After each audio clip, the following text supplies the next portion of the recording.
Hello and welcome to the IdeaCast interview series, episode number 62.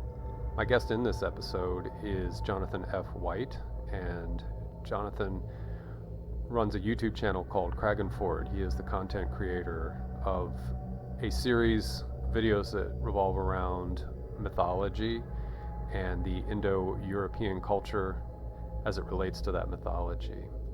And in this conversation, in the beginning, I talked to him about himself and try to get some information about background that's relevant in context to the work that he does on his channel. And in the middle part of the conversation, I try to bring him into some novel territory. For those of you who are familiar with his channel, I try to ask a few questions that go outside of the videos that he's uploaded thus far. And then in the final part of the interview, we talk about mythology in the modern era and go around on a few matters there. So thank you so much for joining us for this conversation. As I say in the beginning, if you as a viewer know of any researchers or scholars that are doing work with other cultures around the world, I'm all about inclusion and enriching this topic and bringing it out further beyond what John and I talk about. So if you know folks that work in pre-Columbian, pre-colonial Africa or East Asia, by all means, drop the names of any academics or researchers that might be relevant to that, and I appreciate that, and I will endeavor to do the same to create conversations in the future with those folks. Thanks so much for watching. I hope you enjoy the conversation. And I'd like to welcome John F. White of Crecganford to the IdeaCast interview series. It's an honor to have you on board for a conversation today, John. Pleasure to meet you, Justin. Yes, and likewise.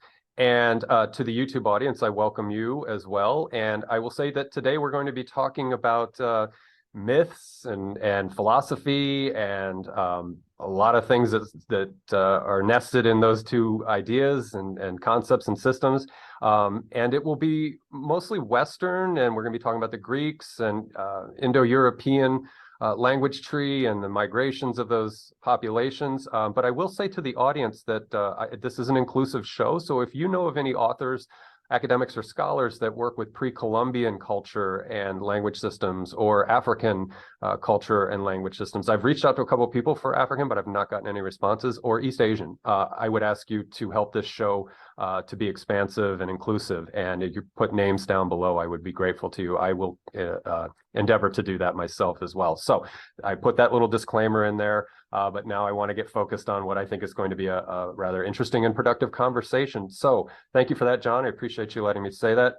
So what I would like to start with, because I suspect that some of your followers, and you do have a six-figure following on your YouTube channel, that will people who subscribe to your channel will come over and watch this conversation.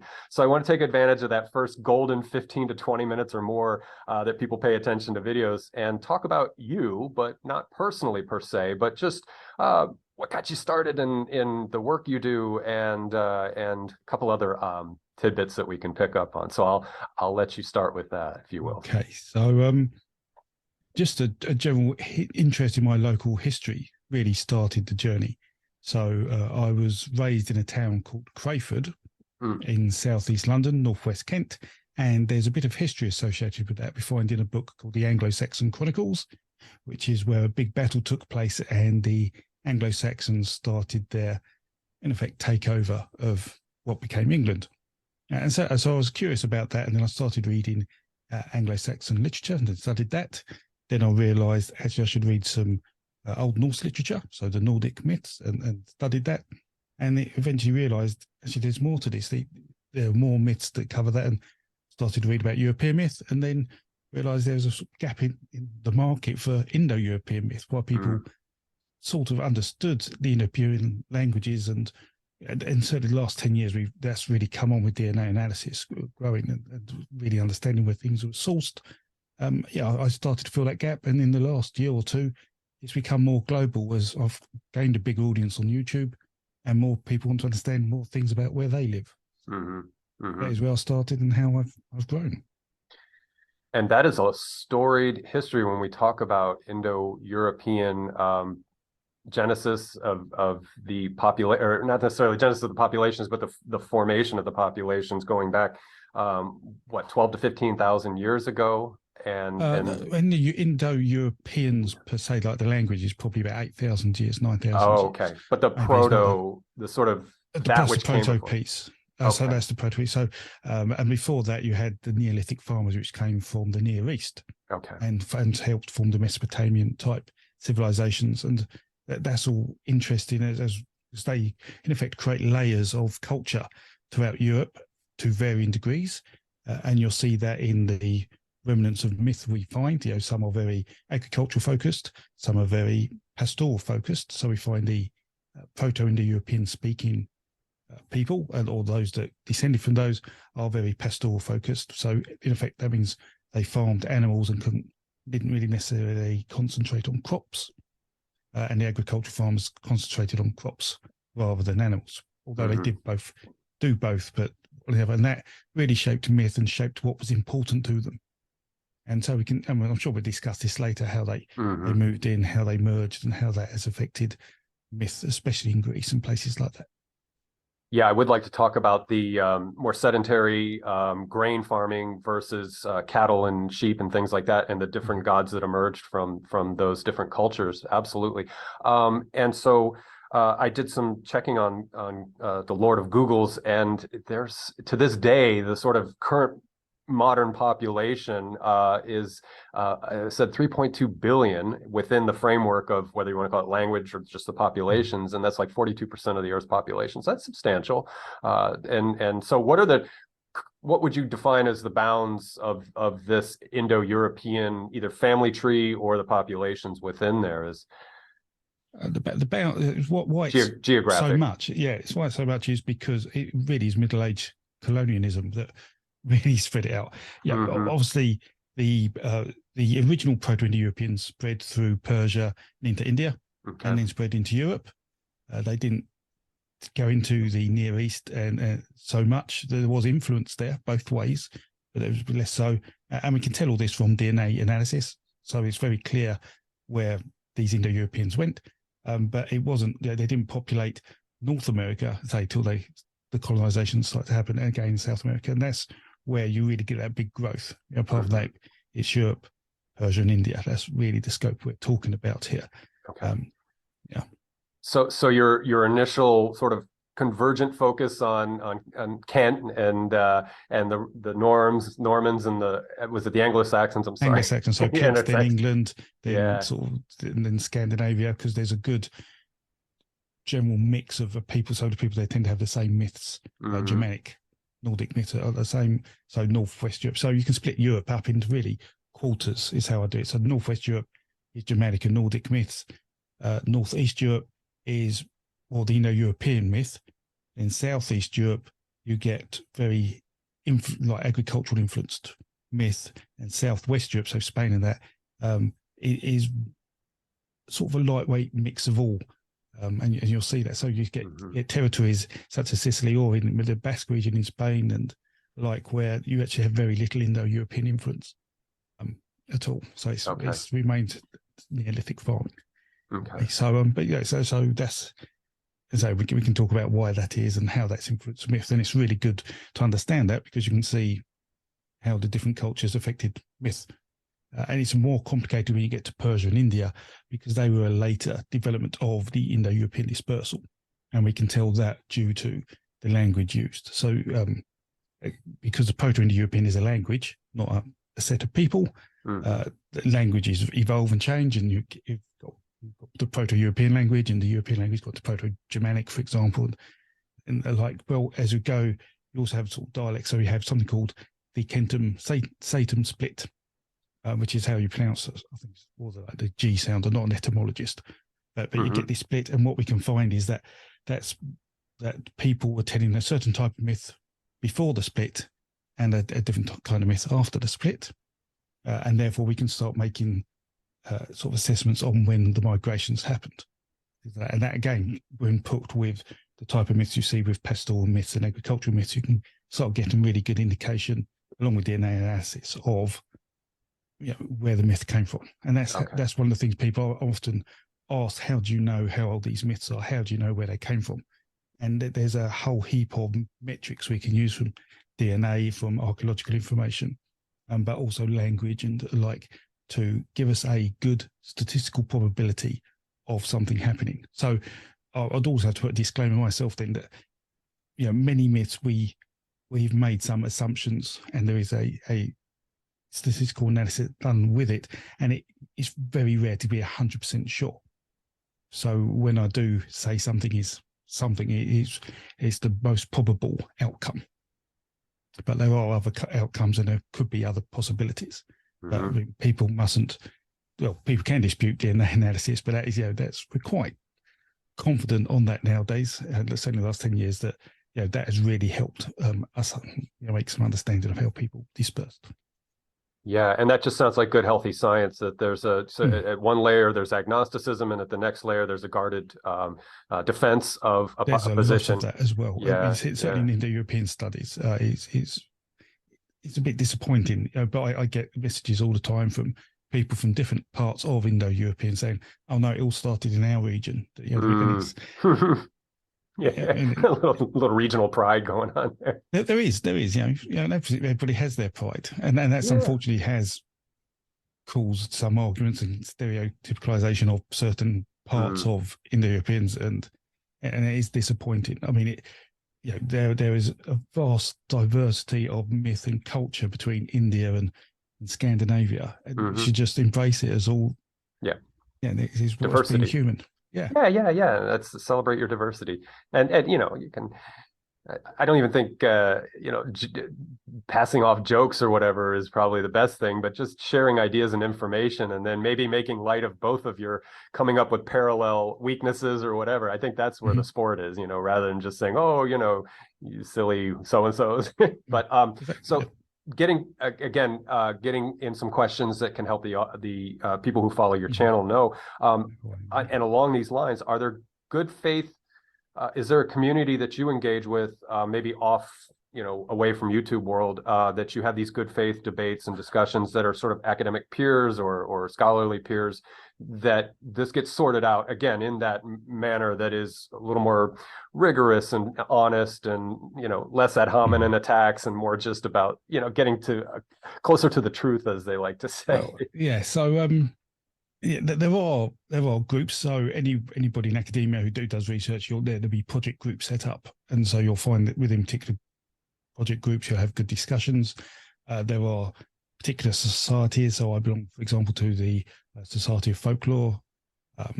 That's based at University Central London, UCL. You can visit their library and access books and meet individuals, and they have talks, and you can do that. But in terms of a peer discussion, you can have discussions, obviously, with other academics, but and I don't get into a separate debate about academia today, but academia today is very, I scratch your back, you can scratch mine, and if I've made you a cup of tea, then my name has to go on the paper, and if my name's gone on your paper, then your name can go on my paper, and it's all about how to get money, funds for research. So academia has changed quite significantly over the last generation in that sense. It's a real fight for money in effect, and that influences how people are. So it's, again, it can, I mean, a good example of this is the view of hominids and discoveries of different types of hominids in Eurasia. And you see Denisovans and Neanderthals and alike. Well, Neanderthals are pretty much Homo sapiens. They could breed, but you're finding that academia is trying to create new species, so they get their name on a paper to get, and you can understand why you have to do that in order to be a success. But it can also cause problems in having a sensible, unbiased discussion about what is going on. So I concentrate on more independent research now, because I find that there are problems with that, because you'd like a lot of peer review, but there are also benefits in doing that, because I don't have to conform to any potential biases that may be there in some academic channels. That have their pet presuppositions or dogmas or anything like that. Indeed. It's almost like finding a proper tension.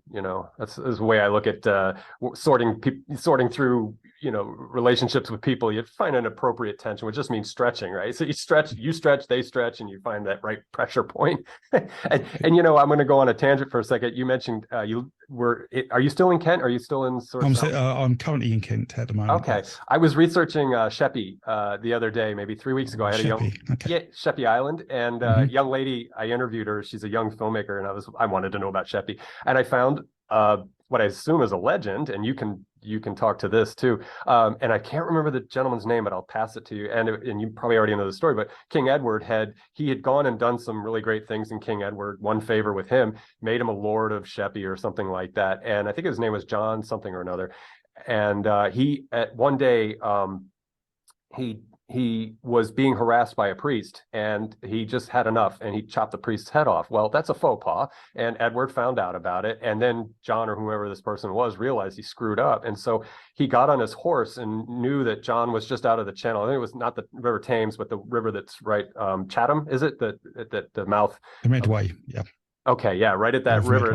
He found out that Edward was on his ship out there. He rode his horse out to the boat or the ship, got on mea culpa, maxima mea culpa to King Edward, and Edward said, "Fine, yeah, whatever, it's all cool." So he took his horse back onto the shore, and this old woman was on the bank of the shore, or at the beachhead, and said, "Oh, how dare you! You rode your poor horse nearly to death. Look at this poor horse; it's suffering." And he basically took his sword out and lopped off the horse's head to spite the old woman. And she looked at him and she said, "You'll be dead within a year for doing this to that poor horse." And he's like, "Oh, pshaw." So sure enough, like a few months later, this guy John or whatever is walking down the beach, and he sees the skeleton of his dead horse and the head that's separated from the skeleton. And he goes to kick the horse's head just to be even more spiteful. And one of the teeth lodges into the foot of this guy. And this apparently something killed him, but maybe not the horse's head, but this is the legend. And so the tooth got lodged into his foot and gave him sepsis, and he died, and was within a year. So I'm sorry to go on a long tangent like that. That's it. I like legends like that. They're just beautiful. It's close to you. Yeah, I'll send it to you wherever I have it stored somewhere on a tab. But anyway, there's so much history in England in those towns. Rochester, especially where you're talking about, it's got a castle there. There's like, there was a war about the Magna Carta. I think there was a lot of King John had an issue. I think that's where all the heads of the private heads or the lords gathered, and there was a fight. But yeah, it's an incredible place. Much history. Yeah. It's marvelous. Absolutely. So one other bit that I'd like to cover about you before we move on and talk about things that you can share with us. We talked before we hit record that for your another part of your life, you do IT work. You work with machine learning and things like that. And I found that interesting, and I think that might be worth sharing to the audience briefly, that what you're doing is you're trying to get context into just what code, binary, just very straight standard logic or algorithms. And so could you expand just a little of this crude thing that I just said? And I think it comes right back to mythos and things like that. So I think that's worth sharing with your folks that are here. So what I'm doing is working on how to automatically translate documents. Okay, which sounds fairly straightforward. You can go to Google or Amazon and do that. The trouble is, when we're doing research, it's one thing to literally translate a document, but when you talk about documents that are hundreds of years old or maybe thousands of years old, the language used may not mean the same thing back then. So there's an interpretation on top of a translation that needs to happen. And so what we're trying to do is develop systems that interpret the information with the translation to make the translation more accessible, and means it's easier to go through lots more information and to understand what is being said. So, and it's a very niche thing, and there's real psychology around it, because how people view things. There's not only turns of phrase and metaphors and alike, but there's true psychology on how people perceive things. So one of the thoughts we had is a three-legged dog like a four-legged dog? And people say no. But if you ask them, is a four-legged dog like a three-legged dog? Most people say yes. And even so, you've got two things exactly the same, but depending on how you phrase the sentence, the outcome, the sentiment of the sentence differs. And so it's knowing things like that. And some things have to be manually tweaked. Some things, you can leave to AI. So pre-processing of information is very important, as well as the translation and then post-processing. And it's just finding something like that. And so that has helped me in my own personal research. And for those who follow Crecganford, they know there's a database called the Mythology database I run. And we've done, I've done literally tens of thousands of translations of motifs and myths, which is literally open to anyone to use, although it's restricted for those who want to do deep analysis, because that requires a lot of computing power. But that's the result for me to produce all these myths in the English language for people to analyse and research. And that's my sort of gift back to the world, if I can leave one. Yeah, absolutely. And when computing power continues to grow exponentially, it'll be interesting. When you were saying that, I'm like, well, when we combine all of the ways we try to interpret our experience with reality, I wonder what, and I don't ever believe computers will be fully sentient, but just the raw information processing intelligence that we can develop through these machines, and what they will find that's not obvious to us, that our little monkey brains, our little monkey brains can't sort out. Got to make sure the information's right first. Yes. So the information isn't right. I mean, are you familiar with ChatGPT? I've heard of it a bunch lately because everybody's playing with it. Okay, yeah. So it's a natural language processor. So you can type in English, as I would, and ask it anything you want. It'll give you answers. But it's only as good as the information it's got. So I thought, is it any good? Could it do a PhD in mythology? So I said, if you want to do a literature, so to do a PhD, you decide your subject, and first thing you do is a lit review. So what books will I read? And it gave me a list of 10 books, and I was like, I know all those authors, but I do not recognise those titles. Because if those titles existed, I would have read them straight away. And it turns out it's made up the titles of these books. Oh, wow. That's interesting. So it's trying to give you the answer you want. Oh, okay. Rather than it looks like an answer it knows. Anyway, there's stuff doing there. So if anybody's using ChatGPT to try and cheat your degree, don't, because you're going to probably have some issues. And we're developing tools. There's probably something I'm going to influence to a degree, is try and help develop tools to spot where AI is being used to do that. But people are now writing tools to change the AI output so it doesn't look like AI output, to try, there's now a real war on almost. On how to do that. It's like an arms race. Have to embrace it. Yeah, and exactly. So in effect, the other view is, do we embrace AI? So if someone wants to become a researcher and they've used AI to help them achieve the degree, should we punish them for it? Because that's a tool that they could use in the real world. And all they've done is shown they know how to use the tool and can probably produce the information quicker than someone who doesn't. Yeah, so absolutely. It's a really interesting time in academia regarding that. There's some interesting choices to be made. And that with COVID as well, which has shown that you can do things online. And there is now a demand for, certainly from more mature students, who don't want to do 3 years, don't want to do a degree, but would like to do a year's course, maybe part-time, and spread it over 3 years and get a decent qualification. We're seeing the whole world of academia change. That's really quite interesting. Absolutely. Yeah, I saw that people were trying to pass off contrived theses and things like that. And I'm like, well, when you go to do your PhD defense, can you bot your way through that? Exactly. You're gonna have inquisitors there. They're gonna be like, what? So anyway, you get so far with it. But I love what you're saying, where it's like an arms race where they're just trying to outdo each other. I saw that, or I was driving today, and I heard on my public radio that Bard, I guess Google has Bard out now, their ChatGPT, and they asked it a question like, what is the James Webb discovered? And they were like, well, it discovered the first exoplanets or whatever, and everybody's like, no. So they have to tune him in a little bit better, or they or that's whatever. To do with the data. So that's really important. So that what people don't realize is the corpus of data, as we call it, that you train the AI on, that's been in existence for a few years now. Because you have to have good data. You can't just say scan the internet. You have to say consume this data and this is correct data, or assume it's correct. And you have to filter out bits. And if you don't do that, you end up with all sorts of issues. And yet we've seen live bots look at the internet and start talking, and they talk about very depraved things very quickly. Oh, I can imagine. Because the internet is just a whole series of depraved conversations underneath the surface in certain forms, and it picks those up. So yeah, you really have to be really careful. And so any tool like that. So if Google haven't got access to that corpora, they have to create a corpora, and if that corpora information is missing things, then you're going to get these issues. But ChatGPT is 2 years old in terms of data. So I think anything for 2021, it can do, but after that, it'll be flaky. Okay. To be determined what the outcome is. Very exciting prospects for that.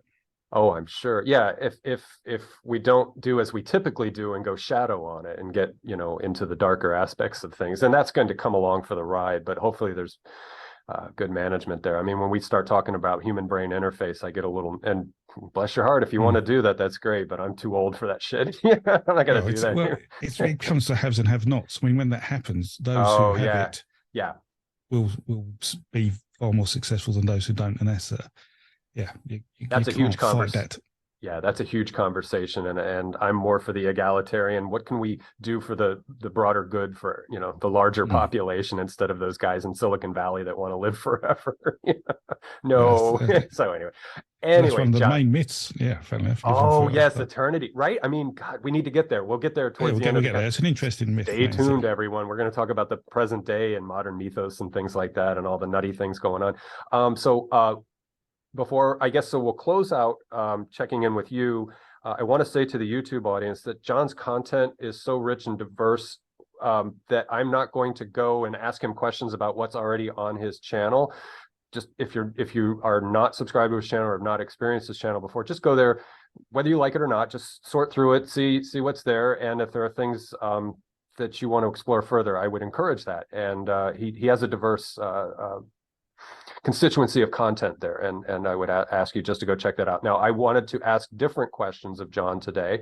I hope it works, and I hope you guys don't start throwing things at me, but we're going to try it anyway. And John agreed, we talked beforehand, that we would talk about something just a little bit different. So John, in saying that, before we hit record, I said, well, what about the Silk Road, and what about the sort of eastern end of things and how things transmigrated back and forth, not just goods and silk and grains and things like that, but ideas, thoughts, philosophy. So then you came back and said, well, let's talk about the Greeks, and because I was thinking like when Alexander the Great, sorry. Okay, yes. I get blank moments. When he went and we had the Indo-Greek territories and the different fights that were going on and territory grabbing back and forth, but in the lighter side of that, with Persia and Mesopotamia and Greece, just some of the wealth of ideas and information, whether it's the old Vedic texts making it west or other ideas going east. Let's talk about that a little bit, or sure, quite a bit, if you want. So I'll shut up and let you let you start. So here we're going to start with Greece. What people don't really realize, to me anyway, is how young the world is, like the modern world. So we were cavemen, or what people stereotypize as cavemen, Stone Age people, 15,000 years ago. So 15,000 years ago in Europe, hunter-gatherers, we called them.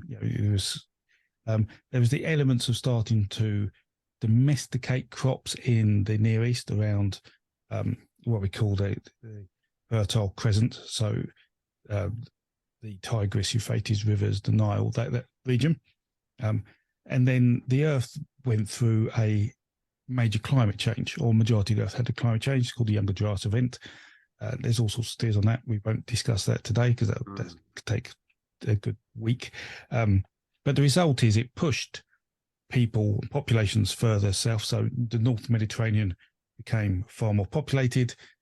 We see splits in groups, and then we see farming start to develop, and so hunter-gatherers stop, and what we call the Neolithic farmers start to appear in the Near East. Now, farming was seen for some reason as a good idea, and this baffles many people, including most people who studying it, because farming, you have to work longer days, you get less quality food.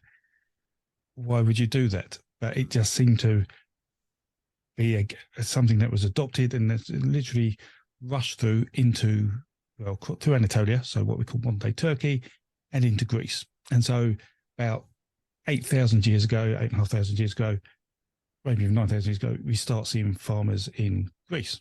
So these people have brought their Neolithic farming myths from the Near East and through into Greece. And that's where we first start seeing certain myths appear and certain gods appear. And what we find is that hunter-gatherers do not, well, it's hard to say because they weren't settled anywhere. You know, where are their remains, and because lots of the things we carve from wood, they deteriorate. But we don't really have any indication that they worshipped any personified gods. Okay. So, and by that I mean they didn't have a figure in the head that their god looked like a particular figure, and their gods, we consider them, they'd probably be more animistic. So, you know, the wind was a spirit and the water was a spirit, and the way the moon moved, it must have been, you know, alive, and that kind of feeling. But we see that when farming starts, that gods start to become personified. We start seeing imagery of gods. And so we can start seeing pantheons of gods, because if you've got these people, they need to be organised a bit like the community that's taught of these gods.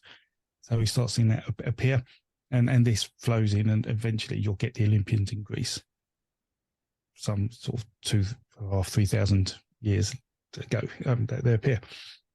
Now, then, and so these agricultural farmers have, and they have a myth, or their creation myth is quite interesting. It's very around chaotic waters, and there are these spirits, or two. Normally, there's two beings, primordial beings for the chaotic waters, that then have merge or create a god or children, and one of those children wants to have intercourse with the mother to create a child, but the father says no, so kills the father, and then they get to go have a child, and that child doesn't want to have intercourse with the mother and kills the father, has a child. And you see this like for 3, 4, 5 generations of gods killing each other just to have children before you get the pantheon that we see. And we see that, and that is actually clear in the Greek myths. So we see Homer say Oceanus is the primordial being.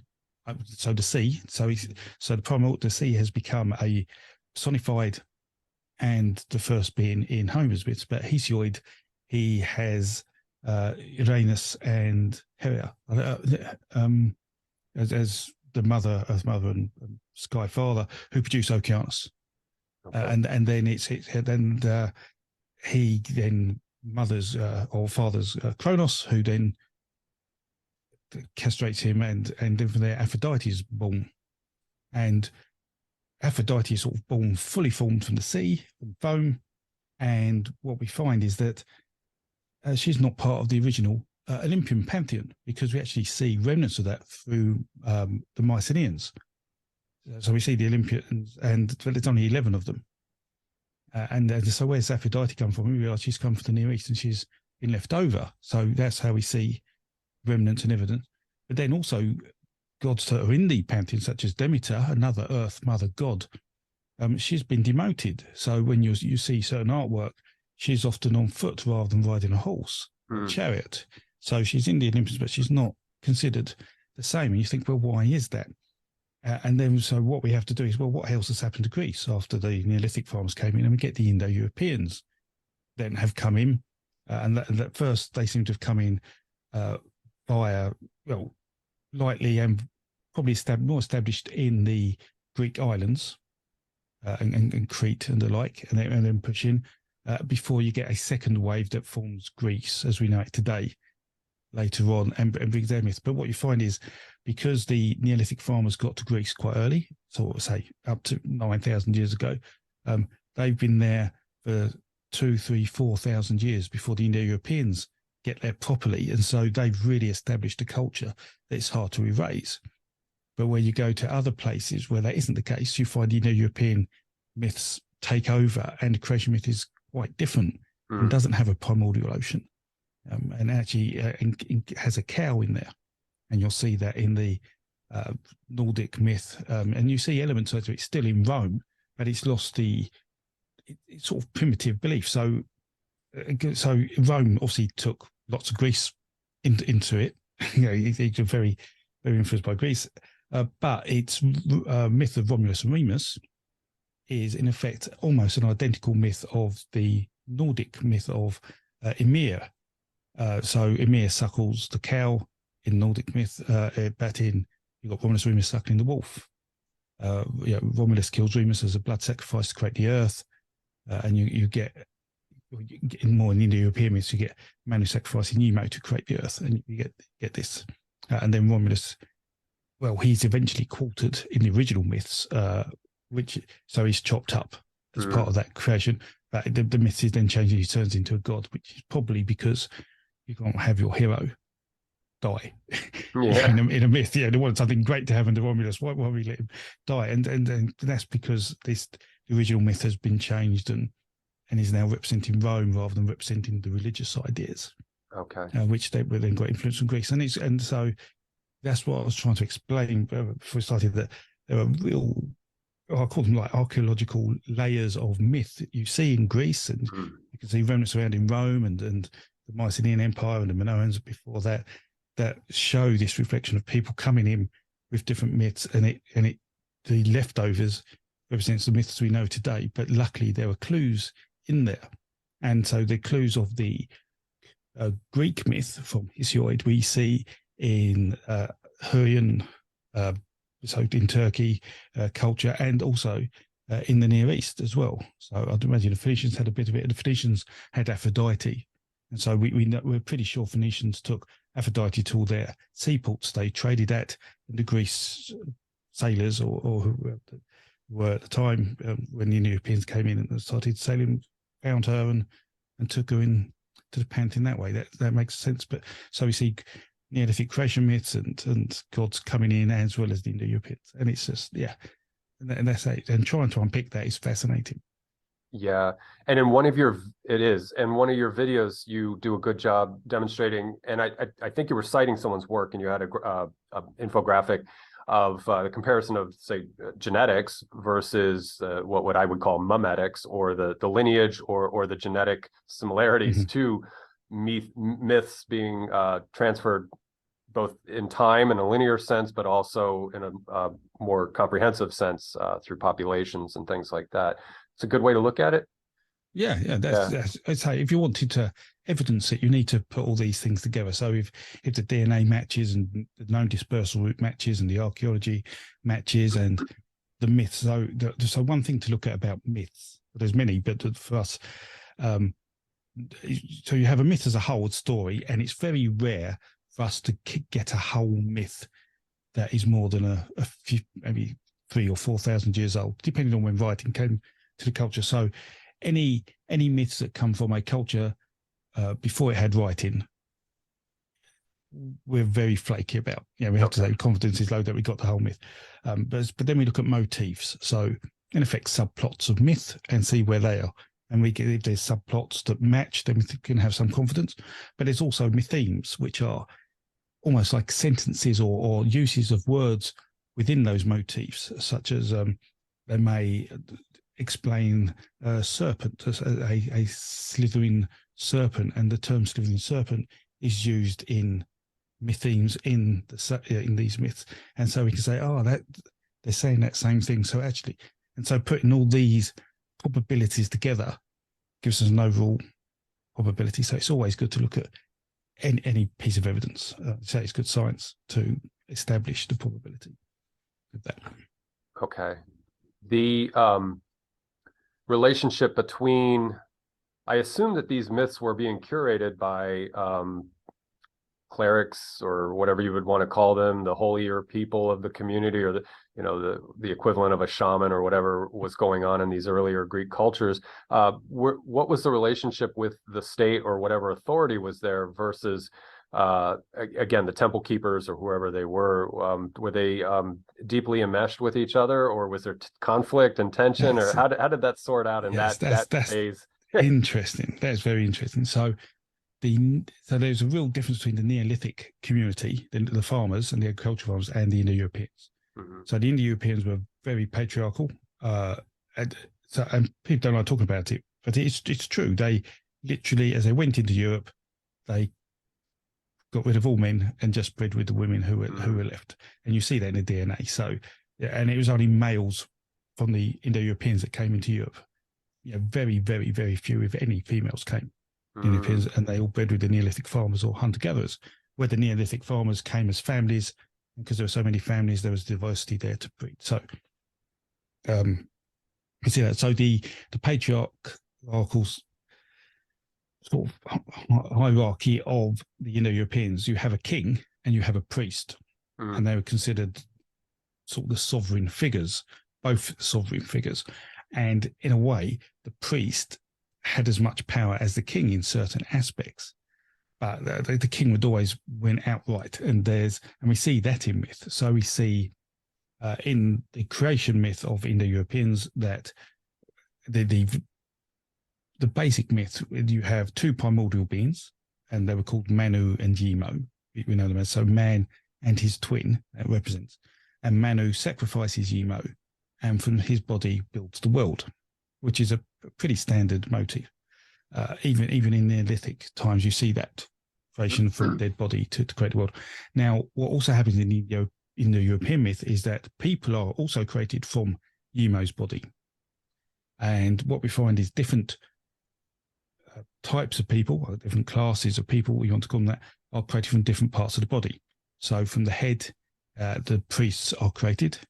From the torso of Yimo, the boys were created, and from the legs of Yimo, the commoners or the farmers were created. And so from that point of view, and the king was created from all the body parts squashed together. And that because of that, the king understood the priest and understood the warrior and understood the commoner. So you see the king sort of is the most powerful of the classes. But because they were both sovereign figures, the priest did wield some strength. And what you find is the king actually, because Yimo was sacrificed and he was considered a king, he was more easily let go of. It was easier to replace a king than it was to replace a priest, or that's how it seems. So yes, so that's why I have. So in myth, the priest, because he has that importance, then you assume he has that control of, this esoteric knowledge, even you could call it. He had these myths, and people went to him for that. You wouldn't necessarily expect the king to know the myths in the same way the priest would.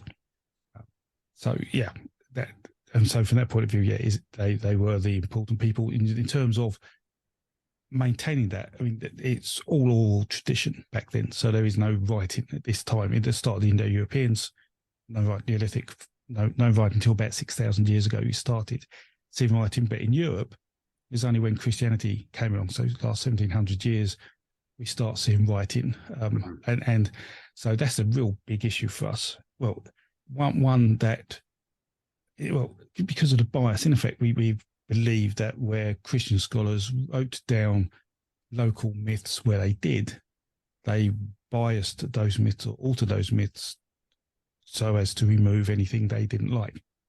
And we see examples of this. And at the same time, also doing that, the paper they wrote on tended to then remove any decent academia that was written before Christianity. So he lost an awful lot of academia from that. So in a way, it's a shame, but in a way, we do have records of myths we may not have had anyway in the first place. And there's a real good examples of this in the Prose Edda. So the Prose Edda is the Old Norse manuscript for Scandinavian myths, written by Snorri Sturluson in Iceland, and he's trying to describe Nordic poetry because it was deemed a very beautiful form of poetry, and he explains the myths of the Nordic people as part of that, because that's what the poetry explains. But then he introduces these myths that aren't in the poetic Edda, which is a list of poetry, because this is prose, being a prose Edda. He's writing all this down, but he includes myths we don't hear of in poetry. And it's now academic consensus that some of those myths were completely made up just as a Christian conversion tool. Oh, okay. So, and so in a way, again, it just implies what you're saying is that priests were responsible for the transmission of myth, and because of that power, they can bias that, that translation and that dispersal of myth. The role of these myths and the role of that priest, let's say, and this is going back to early, when things were just getting sedentary and forming. Were these myths meant as a proto-philosophy, or were they meant as didactics rather, that would control the thoughts of the commoners or the warriors or the different castes within a society? What ends were these just prescriptive? That's an excellent question, and it's always a topic I get asked about a bit, because I often hear people who are I consider less well educated in mythology start to explain how these myths had this esoteric meaning, they had this greater meaning. But to me, the myth has to exist before you apply the meaning to it. Why does the sun come up and go down? You think of a story, there doesn't have to be a secret to the story. You just want a story that then, as you want power and control, you add these elements to it. And that takes a myth into almost like a sacred layer to the myth that makes it religion. And I think the original myths weren't sacred per se, because there wasn't a god. The earliest creation myths, God does not exist. It's in the beginning there was nothing. That is it. Then there was a chaotic sea, and then God's formed. So these myths were about why is the world like the world is, and then we applied additional meaning to it. So to me, that religion is definitely man-made, and it leveraged the myth to help use that as a vehicle to, in effect, inform that religion, to teach that religion.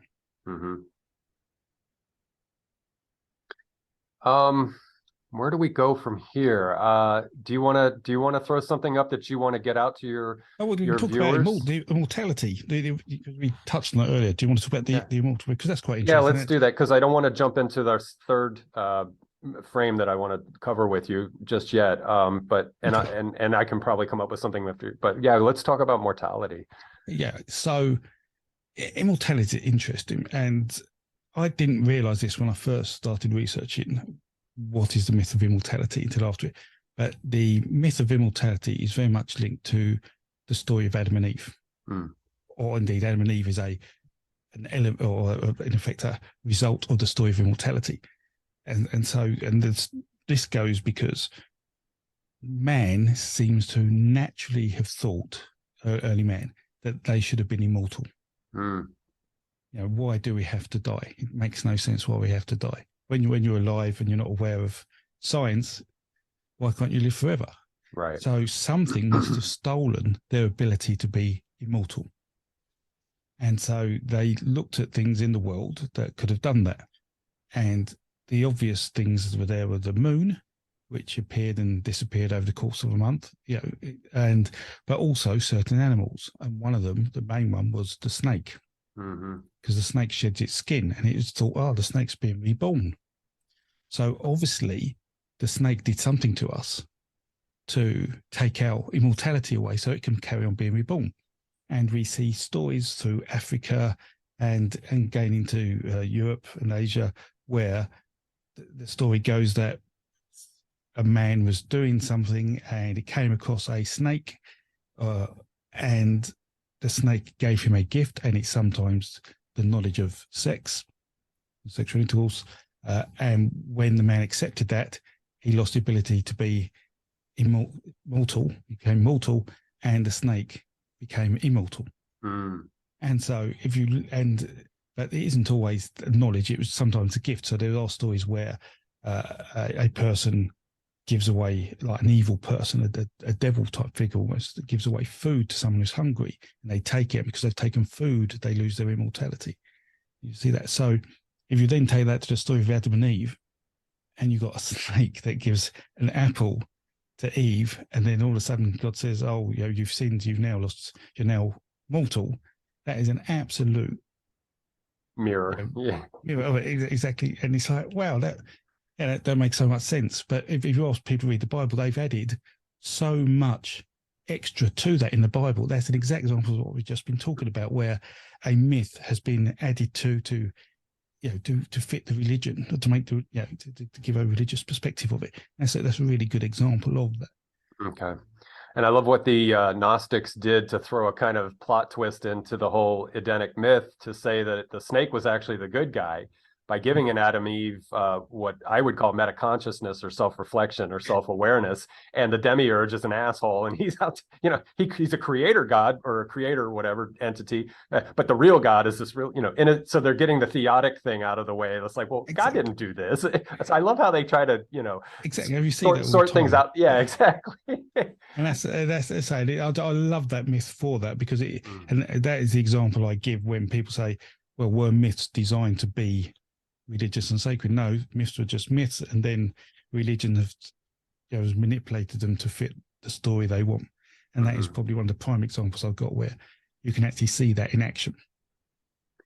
And along those lines, I've read casually, and I have a very shallow depth of understanding of the story, but wasn't also and I think you cover this in your channel about flood myths, that the one that ended up with Noah in the Bible was, you could take it in sort of iterations back to what was a tsunami in the North Shore of Turkey is one thing I've heard. No, that was Asia. So what happens is so the flood myth stemmed from a creation myth. So there was a creation myth where a creature, a figure, dived into the sea because there was a chaotic sea at the start. So went to the bottom of the sea and brought up some mud or earth. When it hit the surface of the sea, it created land, and that's how land was created. So, and it's interesting to understand that land was created in the sea. Sea didn't cover the land. Now, and that's called the earth diver motif. And so when that travels out of Africa, because you can see it travel out of Africa, and it actually goes into Australia, so we know it's travelled really early. We see it go to Asia, and then we think because there's a population that isn't living near the sea, they have to adapt the myth somewhat. And so they adapted it and put it as part of the flood myth. And so we see the flood myth originate in Asia around 30,000 years ago. And that may be linked to the islands of the Philippines and Indonesia being created with sea level rises. That may be part of it. But equally, floods are happening all the time, and there's always these influences on any myth. But when what happens is that the myth has changed as well. The creation myth has changed from being this earth diver to a bird flying out, called the dove motif, flying out to find land and brings land back to the person in the sea. And when they do that, land grows. Well, that's adopted to the flood myth, goes back into the Near East, and you get Noah on the boat sending off the dove to get a branch to bring it back to say land is here. So in effect, we can tell that is not only a motif that stems from a creation myth, but it's also the motifs from the flood myth from Asia, 25,000 years before. That just gets carried generation to generation, just like the genetics. It's sort of mimetically exactly. Transmitted. And people feel, how do you know myths don't change? So I have this argument with a few people, surely myths change a lot. We could get that. So how can a myth last 20,000 years or so? Well, there's two reasons for that. One, myths are considered sacred. Myths tend to have a sacred nature to them. Now, and if something's sacred and it's all tradition, it doesn't change as much. It isn't like you're listening to the top 40 music charts every week and there's change. These were sacred to you, and you had to follow that. And also because the world didn't change that much. So nowadays, because things are changing all the time, technology is growing, there's new things happening, you create stories to use those new ideas. Well, when you're a hunter-gatherer, all you do is hunter-gathering. There isn't, someone hasn't brought a new book out or a new record out, or there's a new show on TV, is there? You're just telling the same, so there's less ways to influence the myth. So to me, the sacred nature of myth and the fact that there wasn't a need to change myth helps it keep it consistent. And so when people talk about myths change quickly, make sure they're talking about sacred stories. If they're just talking about stories that change quickly, I can guarantee they're not sacred, and therefore I wouldn't classify them as myth. And I think it's interesting that all of us, I think, are guilty of this, from recent history to deep time, which, going back 20, 25,000 years ago, how we sort of project our modern way of thinking, especially post-Enlightenment, of this more rationalist, empiricist kind of thinking. And so to weave that in, I think people, if I could project onto people 20,000 years ago, that the richness of symbolic thinking and cohesion that is had by small family units or whatever's going around as a community, that that psychotechnology, like you said, is sacred. And what is the advantage to tweaking the story at all? Whereas now, like you said, we have things update, in real time very quickly. But back then, so I guess I'm long-windedly agreeing with you that it just makes sense that we can't look at it through our lens. We have to kind of lens it through and then it's not simple. It's just, they just had less stuff going on. Exactly. I think. And what they did change, and we see that in the creation myth. So the creation myth of the Indo-Europeans has the cow in it. Mm-hmm. So there's no cow in the Neolithic creation myth. We've told about Greece and no cows, but there is a cow in the Indo-European myth, and that is because they were pastoral farmers. And the more cows you had, the richer you were, the more powerful you were. So it's the cow, and the cow, they could use every part of the cow. So it had to be a gift from God.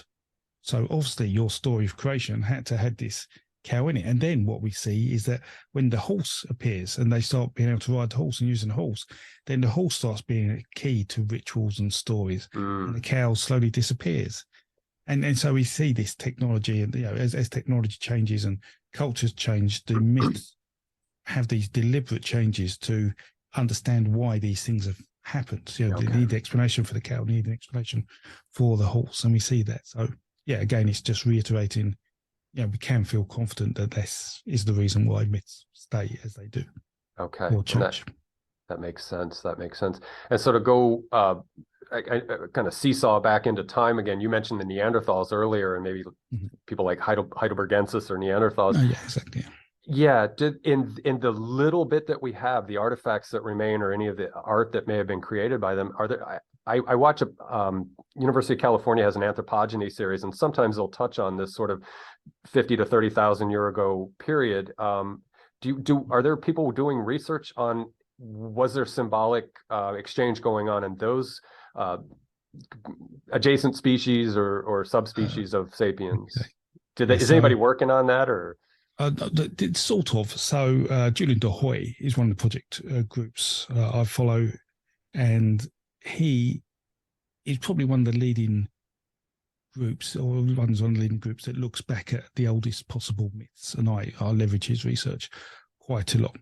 And he's got myths going back probably 130,000 years. Okay. So, but from Africa rather than Europe, but the view is that there could be elements there, and he's looking for that to see if we can find that out. But what we do have, one of the best examples I see, is there's a Neolithic or a Neanderthal ritual that seems to have taken place in a cave in France, and I think it's called the Brunellesque cave. Well, I don't know if we've got anything here, but it's about 130,000 years old, I believe. And deep within a cave, there's a series of bones set out almost in a circle. And what we find is that some wax has been lit, or oil, fat has been lit around this circle. And many of the bones have been broken to exactly the same size. And some bones have been broken to exactly a different size. And they're put in this circle. And so there's obviously some, we'd like to call it ritualistic behavior going on. Now, also as a nod to many of the academics that think, other academics just call things ritualistic when they don't understand what they are. Again, we do see a lot of that. But it seems odd that you have such a measured, controlled environment.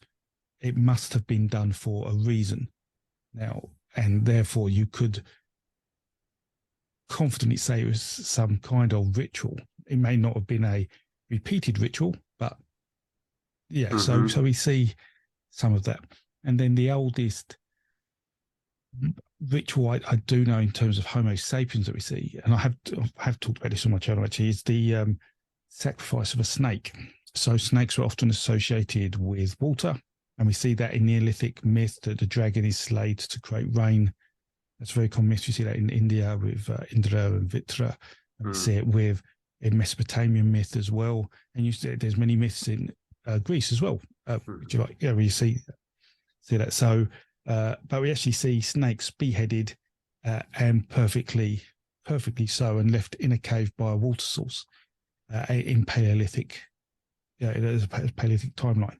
So maybe just after the demise of the Neanderthals, but you think, is that I mean, we know the myth came from Africa, but it could mean that there was some interaction with Neanderthals that may have followed that too. Who knows? I mean, certainly Neanderthals were far cleverer than most people give them credit for. I mean, they were dyeing clothes and had clothes, and were making carvings and paintings. So, and as I say, to me, they were just another branch of Homo sapiens. We could breed. Yeah, we definitely did breed, and so, and that's the definition to me of a species. If you can breed and have fertile offspring, which we have, because we've got DNA in our genes. For Neanderthals.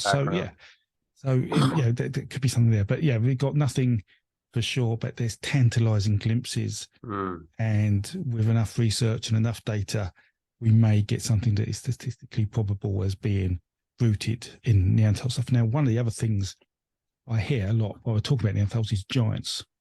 So sometimes people say, "Oh, were Neanderthals considered the giants of the world?" So I talk about giant myths, but what people don't realise is that when the Neolithic farmers came along, they were far less broad and less tall than hunter-gatherers. The dietary or availability of the diet to Neolithic farmers suggested they were not as big as the hunter-gatherers. And so to me, it's looking at within the Homo sapien world that difference probably helped influence some of the giant myth. Now, giants could be any size, to be honest. Giants aren't just big. You can have dwarf giants as well. But to me, when people question me, perhaps they're talking about the Neanderthals. No, I'm pretty sure that it's Indo-Europeans, or looking at Neolithics, maybe even seeing hunter-gatherers, because Indo-Europeans would have come into Europe and there would have still been hunter-gatherers there, as well as the Neolithic farmers. To be as part of that. So there you go. Okay. Well, thank you for answering that, because like you said, I think they deserve some credit. The Neanderthals. We don't have much to go on, but at least we know that they were somewhat on par with us. So before we move into the third part of this interview, I want to check in with you. And this is something we could just brush off. It's not important, but I wanted to say, when we think about Egyptian culture, and to me, and I'm ignorant, but they seemed hermetically sealed for quite a while without taking in, like they came from another, not necessarily route, but they're North not Africa, part of that, what we've just been talking about up until a certain point. And then people started to infiltrate or penetrate that through the sackings of Egypt and so forth. Do you want to talk about that real quick? We can touch on that. So one, we do know, or we have high confidence that people from Spain travelled across into Morocco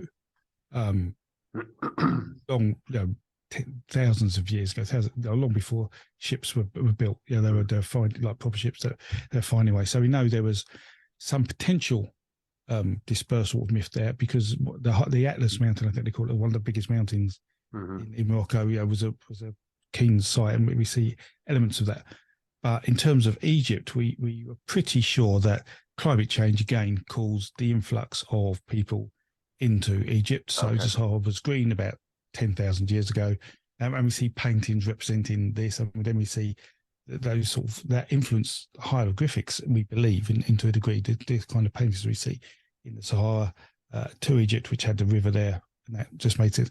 And yes, Egypt's quite easy to defend against from anyone in Eurasia because of the land. And we actually see Egypt more push into the Near East, swallow a whole heap of culture, and then push it, bring it back. And so that's sort of what we see, this pulsing. So people often talk about migrations and dispersals. I'm guilty of it too, and we imply it's one way, but it isn't. It was always two ways, maybe not as influential the other way, but myths were exchanged without a doubt. I mean, and that's perhaps one thing worth considering, is that 30,000 years ago, we know myths were traveling around. When we do have elements of some of these myths. And you've got to think, well, if you haven't got telephones and the internet, how are they dispersing to entire human populations across Europe, Asia, even North America? We see myths when the Bering Strait was crossable in the last ice age. We see myths go there. So they're definitely myths around. So how are all these humans knowing the same myths or reading the same motifs? Mm. And you've got to think, actually, it's a natural process. I thought back then, when you're living in small groups, you don't default to war or you're on my land. You default to, hello, let's share stories of the world and move on. That, to me, that is where we're going. We'll probably talk about that later about what I believe. But that's, to me, we mustn't forget that people like telling stories. We are storytellers.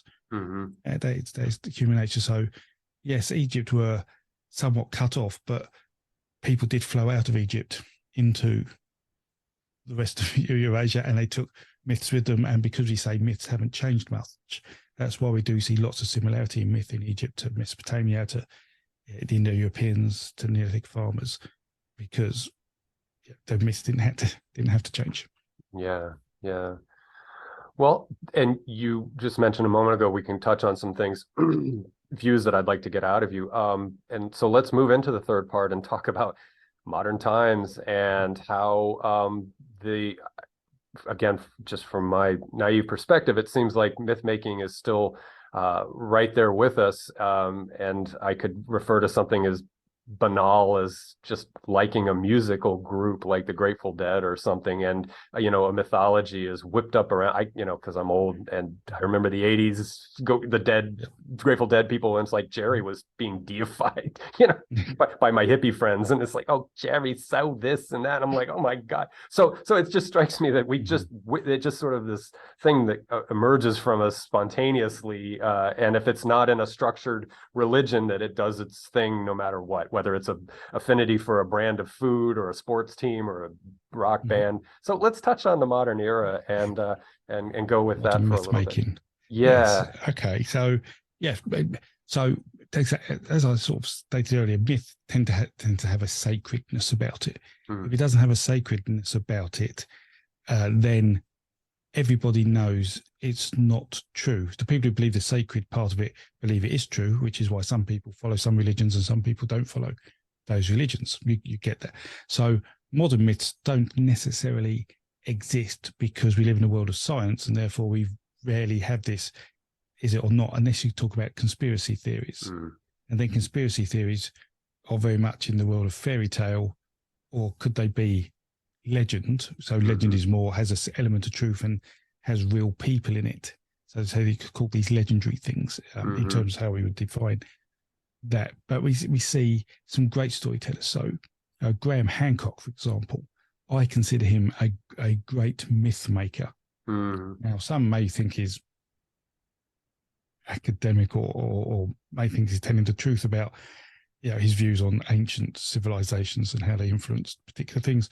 But for me, looking at what he does, he picks some good truths that we know and good myths, and finds a great way to link them up that sounds good. And if you're not academic, they are very believable. And they are like myths. They're almost like myths because they're so well formed. And he may well believe what he's saying. I mean, there is depending on how much you understand, you could believe what he's saying is true. But but there are those who realise many of these things aren't necessarily accurate. So yes, so modern myths exist. Now the question to ask is, did our need to apply this religious aspect of myth, this sort of enhancing the myth to make it special, was that, and it's almost changing myself from what I said earlier, is it natural human nature to do that once you've created the myth, or is it something we learned to do once myths were created and we found it to be so good and addictive? It is now part of the human mindset that it was a myth, let's enhance it and make it better, and that you need a good psychologist on to work that out. But we do have that question: what came first, religion or the myth? I'm one to think it must be the myth.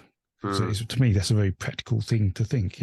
Why does the stone fall on the ground when I let it go? Why does the sun rise? You can apply a story around it, and you can apply a life. The sun is alive and it rises up. But to apply that, say that sacredness, that esoteric knowledge that I actually really know the answer to that, and therefore you have to worship me and I'll tell you that answer. There's a power in that.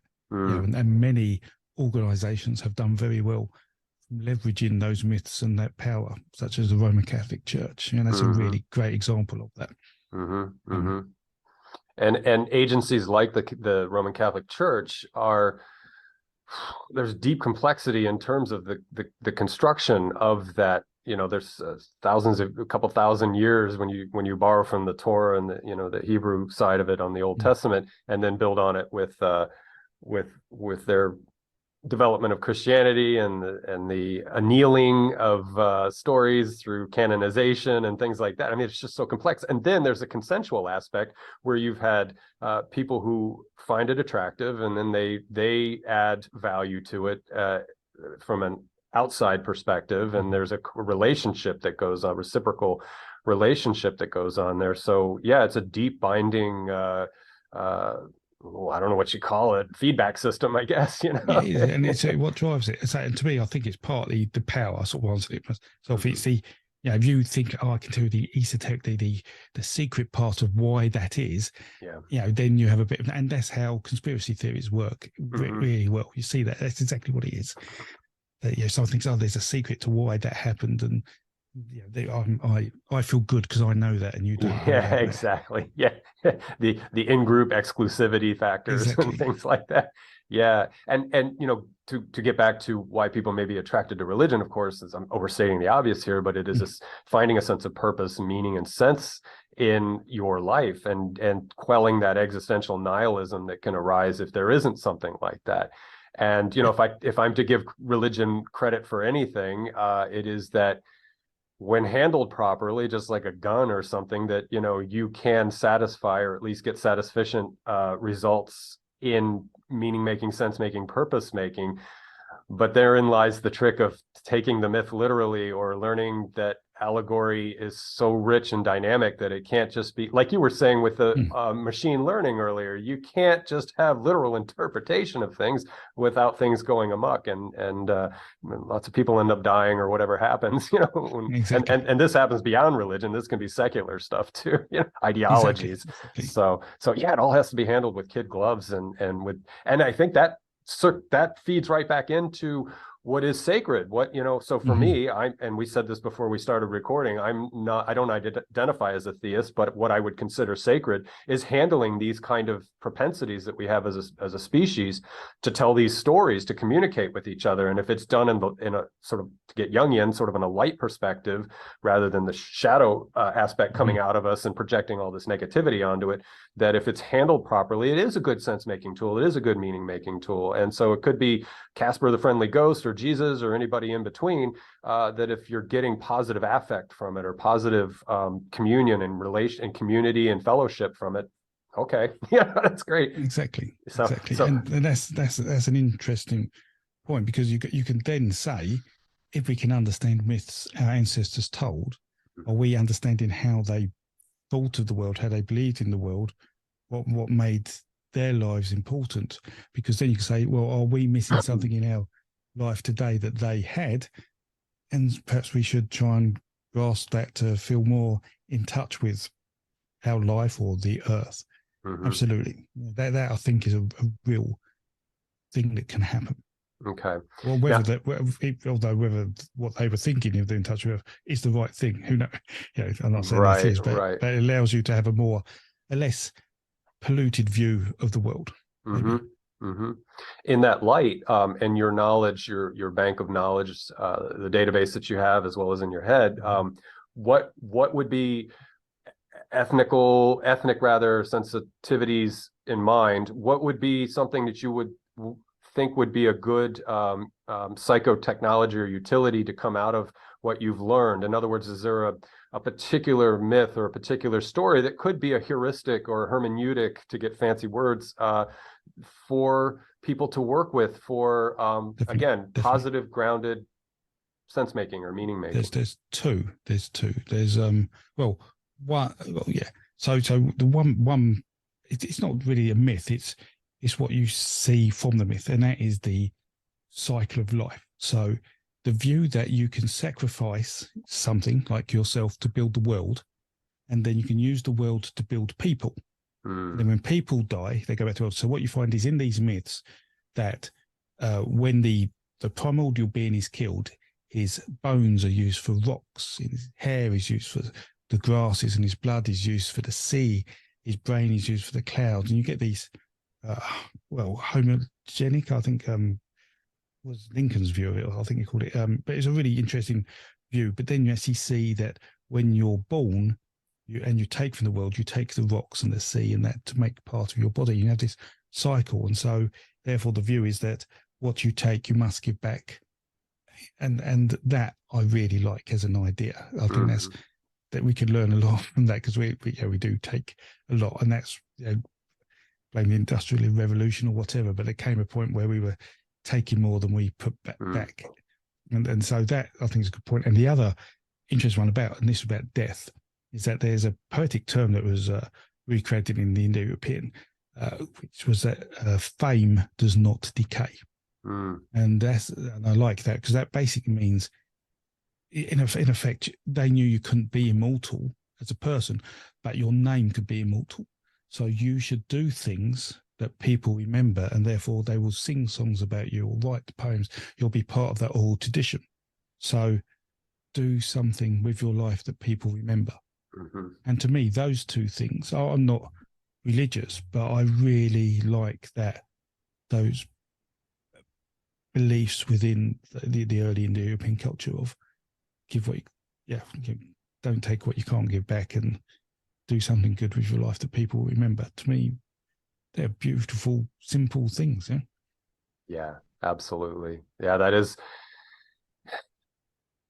Give that a second of silence just to let it set in, because to aspire to that, and that, I think that requires, to really get to know yourself better, and what, again, in a reciprocal relationship, what is it that you feel like is something positive you could give, and how will it be received? So what it may be that you have this very subjective idea of something, but check in with yourself on that as well, and see what you can produce. I think for me, and it's not about me or my name, but I love botany and horticulture, and in my place in Florida where I live, I work with a botanical garden, and I plant plants and trees in there, and some of them will outlive me by 100 years, and that brings me satisfaction. That, right, it's the druid in me, I guess. So it's like that gives me happiness that those plants will be there long after I'm gone, and my name doesn't matter, but somebody will go and look at that tree in 2048 or 2060, or hopefully, if we don't blow the world to hell, that they'll see those trees and they'll say,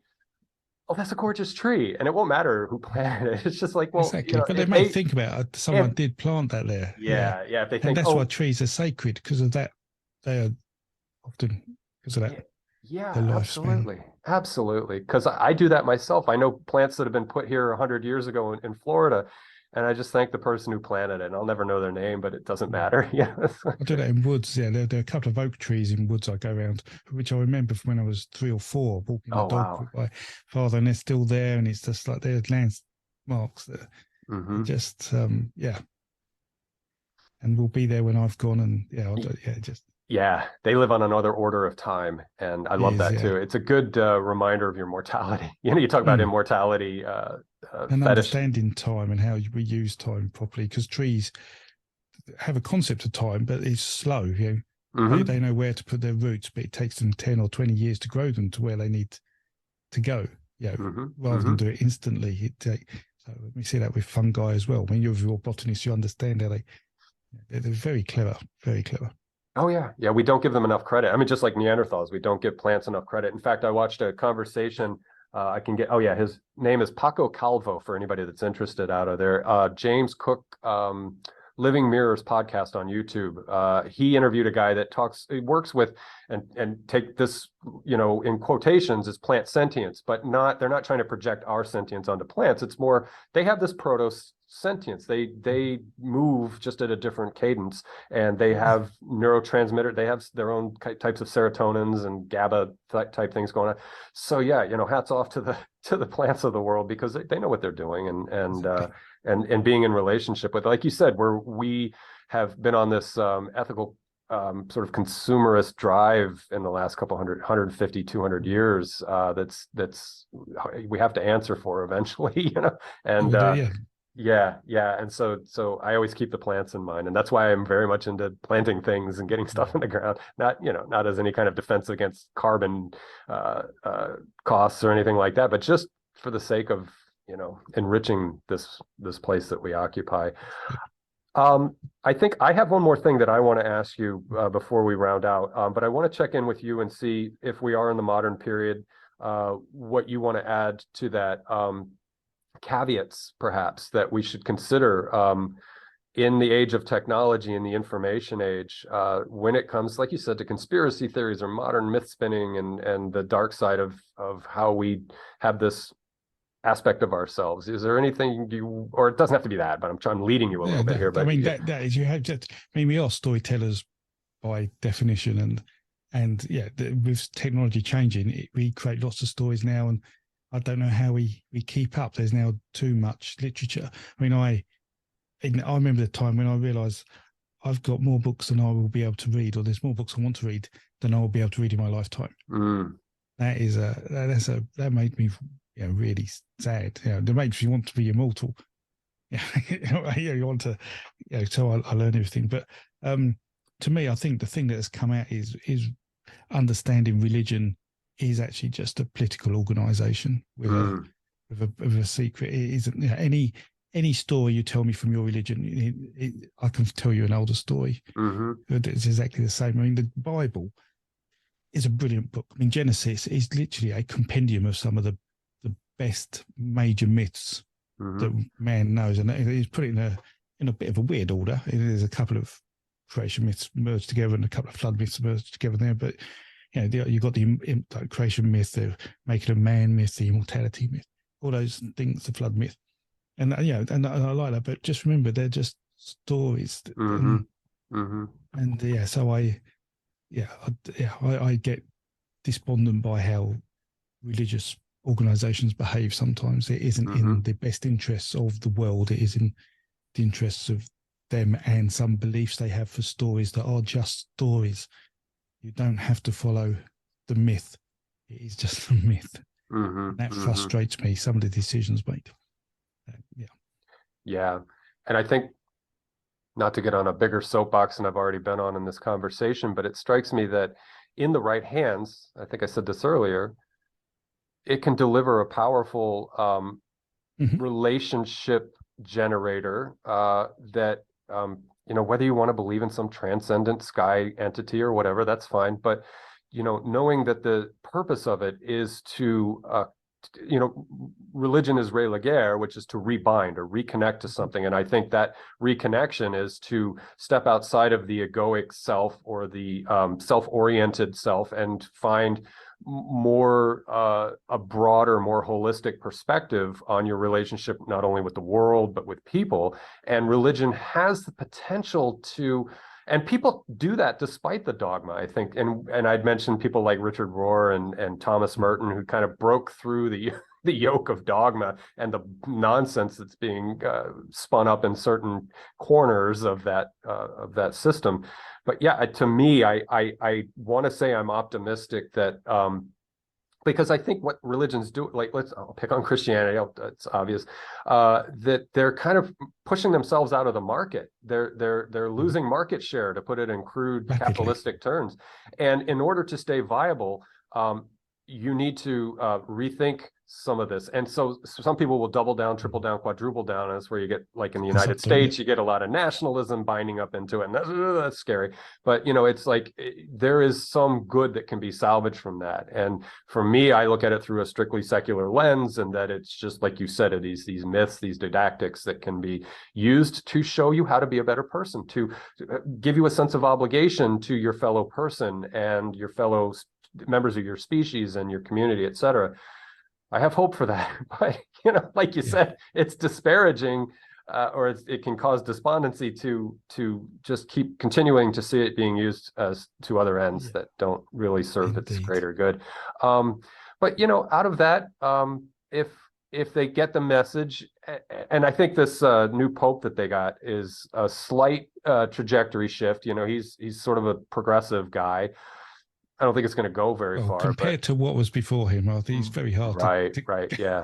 Can't get any worse. I mean, yeah. My mother foisted Catholicism on me as a child, and I rejected it by the time I was 15. I realized when I had to get high to go to church that there was something wrong. It was fun. I enjoyed church for the first time, but I knew it was not a good faith, so to speak.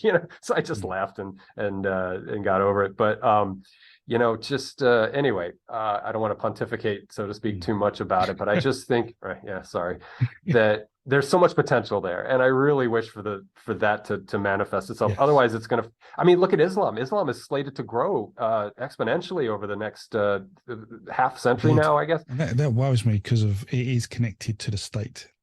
The state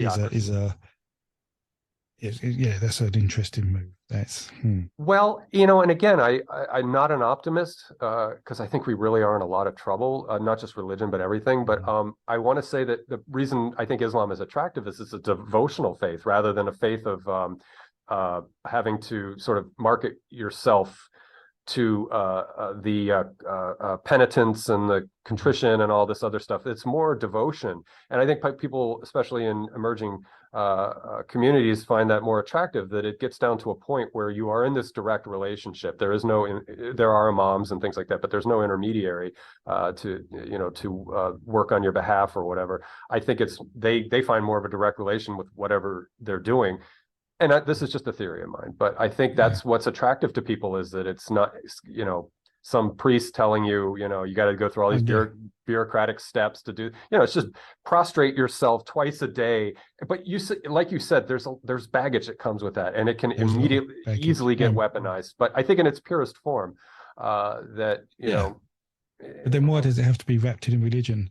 I know. If you understand the pure forms, but I get what you mean. I mean, there is a certain element to the Islamic faith that feels like it's more structured and controlled, and therefore a better quality of life. Because, with restrictions come restrictions, and that's keeps you in line. Keeps you in line, and I don't think there's much of a threat of retribution either. I mean, I think I don't know, but I think Islam has its concept of hell, but not nearly overplayed like the way the Catholics and the Protestants did. It's like, and they overplayed the heaven a bit. Well, that's true. The country club in the sky kind of deal too. So anyway, so let me offer you any last thoughts that you'd like to share, because that kind of covered where I was wanting to head, is just taking a quick look at that. But was there any other thoughts that you want to share before we? No, really. I just enjoy storytelling. I think we've lost the art of storytelling. That's one of the things I try to push, and I've got some projects coming up in the next year or two where I'm trying to take professional storytellers out to live shows to tell reconstructed stories that I've researched, and tell it in a way that isn't just sitting down reading a book. You're standing up and you're acting out as stories were told. I think people should try and support that more. I mean, it isn't as exciting as watching a Marvel movie at the cinema, but I mean, there's an element to it that I like, and that's what I'm trying to do. If you want to watch my channel, it's one of those channels, if you haven't heard of it, that most of the feedback I get is, I didn't realize I wanted to watch your channel until I watched it. It's one of those things.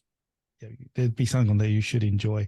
And if you're interested in supporting my research, I do have a Patreon where there's a little extra research you get, but also it supports the development of things like the mythology database, which I say is just almost nearly an unparalleled resource of information now. That's where I am. Okay, and you just spurned a thought in my mind that maybe I can throw out one last hopefully good question to you. We could talk about technology and techno-escapism and technotopia chasers and things like that, but I'm wondering if you were just talking about storytelling absent of that need for that technology. And do you see a renaissance emerging where we sort of go back to more primitive ways and do community live, real people? Not like I love the fact that we're on Zoom together because we're separated by over 2,000 miles, but the face-to-face seeing full body expression in community. Do you see that having traction with Gen Z and some of the young ones? So yes, it will work over interaction over Zoom. So COVID was really good for that. And I think COVID boosted people listening to storytellers, listening to that, because I saw a lot of people, audiences grow, storytellers, I know. However, Gen Z aren't a very social group compared to previous groups. So for them to go to the theatre or to a show to see such a thing, I think is harder to do. But saying that, we have big festivals in England. We have something called Glastonbury, and they have separate stages. Like they had a university stage, I think last year, or so, where you can learn about history and things like that. Some amazing academics were there, and there'll be storytellers there, and so there are platforms, and there is a chance to see it. Yeah, as I say, people can go on the internet and watch a bit of YouTube.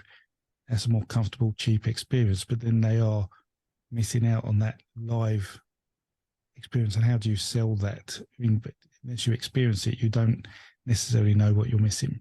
And I think that's one of the things we're losing certainly in the Western world, what I call the Western world, where we've got good internet access, we're losing that, because you still see storytellers tell stories elsewhere in the world where they haven't got these things.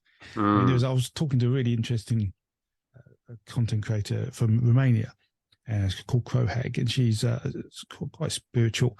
And in Romania, so 50 years ago, they were allowed to worship religions and tell these stories. But then communism came along, and they weren't allowed to worship anything, and they couldn't tell these stories.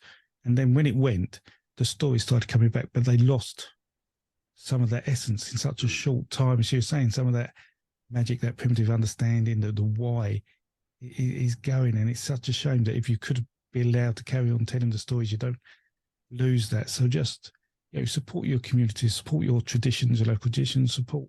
You may have Halloween festivals in America. It's still quite young. I mean, here in Britain, we have, Morris dancers festivals and things like that. They hark back hundreds of, in thousands of years. And we're quite lucky like that. And it's just embrace those while you can, and take it in and understand it. That's all.